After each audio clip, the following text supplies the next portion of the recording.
Hello friends, welcome back to my channel. Episode की start में दाऊरू को दिखाया जाता है जो कि यूरे की मदद कर रहा होता है। यूरे कहती है कि आज तुम यहाँ क्या कर रहे हो। दाऊरू बोलता है कि मैं फ्री था इसलिए आ गया, लेकिन मैं फ्री में काम नहीं करने वाला, तुम्हें मुझे कुछ देना पड़ेगा। यूरे कहती है हाँ ज़रूर दे दूँगी। और वो बोलती है कि सुल्तान भी काफ़ी मेहनत कर रही है, तुम दोनों के बीच चल क्या रहा है। तो दाऊरू बताता है कि दाऊरू कहता है कि हाँ पहले तो वो मुझे थोड़ी सी अकड़ू लगती थी, लेकिन जैसे जैसे मैंने उसको जाना है वो बहुत ही ज़्यादा क्यूट लगती है। यूरे कहती है तो सच मैंने जो सोचा वो ठीक था। यूरे दाऊरू बोलता है कि हाँ मुझे लगता है वो मुझे बहुत ज़्यादा पसंद है।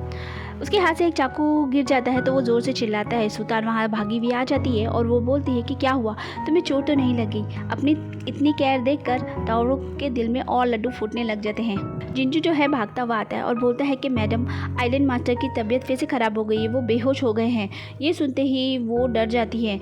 जिंजू कहता है कि आप उन डॉक्टर को वापस बुला के लाइए वरना उनको कुछ भी हो सकता है। ये सुनते ही यूरे घबरा जाती है और बाज़ार में हर जगह डॉक्टर नाजी को ढूंढने लग जाती है, लेकिन वो उसे कहीं नहीं मिलते। ढूंढते ढूंढते वो थक जाती है। तभी पीछे से नाजी आ जाते हैं। वो उनको देखकर बोलती है कि मेरे हस्बैंड की मदद कीजिए, वो बेहोश हो गए हैं, प्लीज़ चलिए। डॉक्टर नाजी उसे बोलते हैं कि चलो हम एक तरफ चलकर बात करते हैं, और वो उसे साइड में ले आता है और वो उसे एक दवाई देता है और बोलता है कि ये दवाई उसे दे देना तो वो थोड़ा ठीक महसूस करेगा। यूरे बोलती है क्या ये परमानेंट सोल्यूशन है, तो वो बोलता है कि बिल्कुल नहीं, ये एक टेम्परेरी है। इस दवाई से वो सिर्फ थोड़ी देर, इस दवाई को खाने के बाद वो कुछ दिनों के लिए ठीक हो जाएगा, लेकिन फिर से ऐसा हो सकता है। तो यूरे पूछती है कि आखिर मुझे ऐसा क्या करना होगा जिससे वो बिल्कुल ठीक हो जाए। नाजी डॉक्टर बोलता है कि एक रास्ता है, तुम्हें अपनी शादीशुदा ज़िंदगी और बेहतर करनी होगी। तुम दोनों के मिलन से ही तुम्हारा इलाज होगा, तुम्हारा दिल दिमाग सब कुछ एक हो जाना चाहिए। ये सुनकर वो सोच में पड़ जाती है, क्या ऐसा करने से सब ठीक हो जाएगा।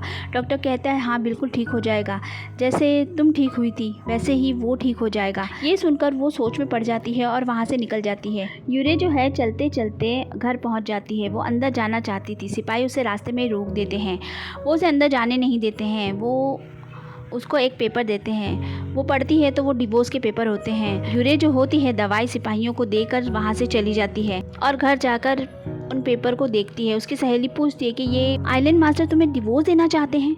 ये सुनकर वो बोलती है कि नहीं, ये हैंडराइटिंग उनकी नहीं है, ये सुमान का काम है, मैं समझ गई, वो हमें अलग करना चाहती है।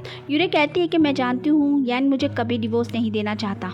यूरे जो होती है एक लेटर लिखकर अपनी सहेली को बोलती है कि जाओ और उसे दे दो, मुझे उससे मिलना पड़ेगा। जिंजू जो है यैन को दवाई दे देता है तो उसे थोड़ा होश हो जाता है, फिर वो बैठ जाता है। जिंजू बताता है कि मैडम ने ही आपके लिए वो दवाई लेकर आई थी। ये सुनकर वो कहता है कि मुझे ये मामला कुछ अजीब ही लग रहा है, बहुत कुछ गड़बड़ है, सब कुछ सुलझाना पड़ेगा। जिंजू जो है यैन को एक लिफाफा देता है। यैन जब उस लिफाफे को खोलता है तो उसमें यूरे ने उसे बुलाया होता है मिलने के लिए, और साथ में वो डिवोर्स पेपर भी होते हैं। ये देखकर यैन बोलता है कि आखिरी बार तो मुझे उसे मिलने जाना ही पड़ेगा, एक आखिरी कोशिश तो मैं ज़रूर करूँगा।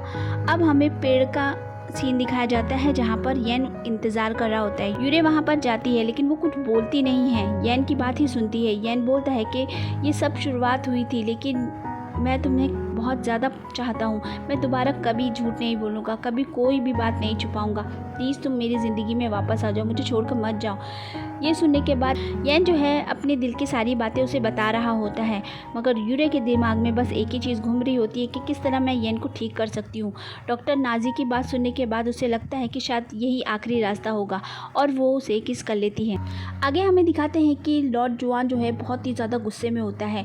नाजी उसे रोक रहा होता है, वो कहता है कि मैं ये होने नहीं दूंगा, मुझे बिल्कुल ठीक नहीं लग रहा, ये नहीं होना चाहिए। नाजी बोलता है कि मैंने उनको समझा दिया है, अब ये सब होने दीजिए, तभी तो आप वापस अपना पावर पा सकते हैं ना, थोड़ा इंतज़ार कीजिए, थोड़ा सब्र रखिए। लेकिन उसे बहुत ही गुस्सा आ रहा होता है, उसके दिमाग में ये घूम रहा होता है कि मैं जाओमिन को किसी और के साथ कैसे, बस उसके दिमाग में ये चल रहा होता है। अब हमें यूरे और यैन को दिखाया जाता है जो कि साथ में होते हैं और उनकी आत्माएं मिल चुकी होती हैं। इस वजह से वो फूल कंप्लीट हो जाता है और पेड़ अपनी ताकत से वो फूल यूरे की बॉडी से निकाल कर यैन के बॉडी में डाल देता है। आगे हमें दिखाते हैं कि कई घंटे बीत जाते हैं तो जुआन बोलता है कि अब जाकर चेक करो क्या सब हो चुका है। यूरे जो है खुशी खुशी जा रही होती है अपनी सहेली के साथ। उसकी सहेली कहती है तुम्हारे चेहरे पे एक सुकून सा नज़र आ रहा है, क्या बात है। वो कुछ नहीं बोलती है, लेकिन तभी कोई उसे उठाकर ले जाते हैं।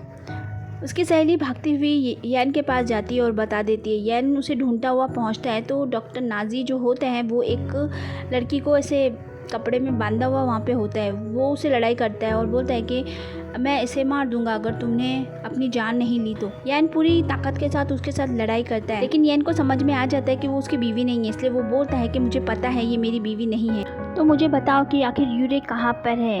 नाजी को लगता है कि अब मैं फंस गया हूँ, तो वो वहाँ से भाग जाता है। यूरे को जब होश आता है तो वो उस पेड़ के नीचे होती है। वो उठने के बाद देखती है तो वहाँ पर मिस्टर सॉन्ग होते हैं। वो उन्हें देखकर कहती है, क्या तुम यहाँ पर मुझे लेकर आए? वो बोलता है, हाँ मैं तुम्हें यहाँ लेकर आया ताकि तुम जान सको कि तुम कौन हो।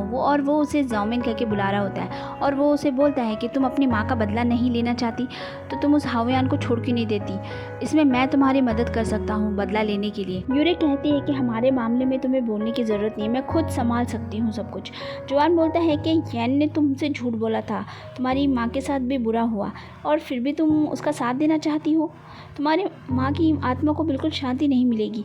ये बात सुनकर यूरे बोलती है कि इससे तुम्हें कोई मतलब नहीं, तुम हमारे बीच गलत फहमियाँ पैदा मत करो। यूरे पूछती है कि आखिर तुम्हारा मकसद है क्या? सॉन्ग अपना असली नाम बता देता है। वो कहता है कि मैं लॉर्ड जुआन हूँ और वो एक चाकू निकाल कर कहता है कि ये तुम्हारा हथियार था, तुमने इससे मेरी मैजिकल पावर सील कर रखी है, वो मुझे वापस चाहिए। वक्त आ गया है जब तुम मेरी मदद करो और मेरी पावर को लौटा दो। यूरे कहती है कि ये सब क्या बकवास चल रहा है, तुम पागल हो गए हो क्या? और वो जाना चाहती थी लेकिन जुआन उसे जाने ही नहीं देता है। वो कहती है मुझे हाओयान के पास जाना है, तो वो कहता है हाओयान तो मर चुका है। ये सुनकर वो बोलती है कि मुझे यकीन नहीं हो रहा, तुम झूठ बोल रहे हो, जाओ यहाँ से। यूरे इस बात को मान ही नहीं रही होती है, तभी नाजी वहाँ पर आ जाता है और कहता है वो मर चुका है और अब वो कभी लौट कर नहीं आएगा। जुआन कहता है अब तुम खुश हो ना, तुम्हारा बदला पूरा हो चुका है, तो अब तुम क्यों परेशान हो रही हो? यूरे कहती है मैं कभी भी ये नहीं चाहती थी, मैं ऐसा कुछ भी नहीं करना चाहती थी। जुआन बोलता है भूल जाओ उसे, मेरी मदद करो और हम दोनों एक बहुत अच्छी ज़िंदगी जिएंगे, एक ऐसी ज़िंदगी जो अमर ज़िंदगी होगी। यूरे जो है वो कहती है कि लाओ ठीक है मैं तुम्हारी मदद करती हूँ और लाओ वो चाकू मुझे दो। ये जुआन जो है वो चाकू उसको दे देता है। वो चाकू लेकर खड़ी हो जाती है और कहती है मेरे पास मत आना, अगर आए तो मैं यहीं से कूद जाऊँ। जुआन जो है उसे कूदने से मना करता है और कहता है हाँ ठीक है मैं पीछे ही रहूँगा, मैं नहीं आगे आ रहा। वहाँ दूसरी तरफ हमें यैन को दिखाया जाता है जो कि तेज़ी में दौड़ता हुआ आ रहा होता है यूरे की तरफ। नाजी और यैन की जब लड़ाई होती है तो नाजी यैन को हरा नहीं पा रहा था, इसलिए उसने यहाँ पर आकर एक झूठ बोल दिया था। यहाँ यूरे कह रही होती है, वो बोलती है कि यैन मेरी वजह से मर गया, अब इसकी कीमत तो मुझे चुकानी पड़ेगी। और वो उस चाकू को लेकर अपने सीने में घोंप लेती है और उस पहाड़ से नीचे गिर जाती है। जुआन उसे बचाने के लिए जाना चाह रहा था लेकिन नाजी उसे लेके गायब हो जाता है। यैन वहीं पे आ जाता है। यैन जिंदा था इसीलिए वो फ़ौरन भागता हुआ वहाँ पर आता है और उसके पीछे कूद जाता है। यूरे उसे देखती है, उसे अपनी सारी बातें याद आती है। यैन उसका हाथ पकड़ना चाह रहा था लेकिन कोई ताकत उसे पकड़ कर खींच लेती है और वो उसे नहीं पकड़ पाता। यूरे नीचे गिर रही होती है तो उसकी याददाश्त वापस आ जाती है। उसे मोयान की बात याद आती है जिसने मरते वक्त उसे कहा था कि तुम अगर इस ज़िंदगी में नहीं हो तो ज़िंदगी मेरे लिए जीने का कोई भी मतलब नहीं है। यूरे ये कहती है कि वो फूल तुम्हारी हिफाजत करेगा और ये कहते हुए यूरे बहुत नीचे गहराइयों में चली जाती है। इसी के साथ उस पेड़ की सारी पत्तियां झड़ जाती हैं और वो फिर से वीरान हो जाता है। अब हमें 1 साल आगे का सीन दिखाया जाता है। यूरे को गिरे हुए 1 साल हो चुका होता है। उसके घर वाले सोचते हैं कि वो मर गई है, इसलिए उसके पापा और दारू जो है उसके पहाड़ पर आते हैं। वहाँ पर वो लोग फूल चढ़ा रहे होते हैं। दारू बोलता है कि तुम मानते क्यों नहीं हो कि अब वो नहीं आने वाली। यन बोलता है कि ऐसा हो ही नहीं सकता, उसकी लाश नहीं मिली, मुझे उम्मीद है कि वो ज़िंदा है क्योंकि मैंने ऐसी चीज़ें देखी है। मैंने लोगों को आंखों के सामने गायब होते हुए देखा है और जादू वगैरह भी देखा है, तो मैं मानता हूँ कि कुछ ना कुछ ताकत तो ज़रूर है जिसने यूरे को ज़रूर बचा लिया होगा और मुझे यकीन है कि वो लौट कर ज़रूर आएगी। सीन यहीं पे कट हो जाता है। तो फ्रेंड्स अगर वीडियो पसंद आया है तो चैनल को लाइक कीजिए, सब्सक्राइब कीजिए और मिलती हूँ नेक्स्ट वीडियो में। तब तक अपना ख्याल रखिए, बाय बाय।